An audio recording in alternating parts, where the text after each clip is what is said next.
A gas leak at O'Connor Resort forced construction crews to evacuate. KOCO's Abigail Ogle joining us now with the latest on this. Abby, they are already working to get that construction site back up and running. Right. You know, so many people are so excited about this resort. This is what happened today. We're told a worker hit a 6-inch gas line just before 10 o'clock this morning. Oklahoma City Fire asked workers to move away from the area just to stay safe. Oklahoma Natural Gas telling KOCO 5 that they shut off the gas there. ONG is working on repairs. They should be finished by the end of the day. We had a team covering this for you today from the ground and the sky. You see what it looked like this morning. Firefighters were also there on standby just to make sure that nothing got out of hand.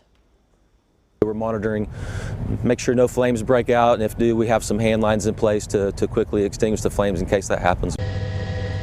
Again, those repairs supposed to be finished by the end of the day. We are told that nobody was hurt.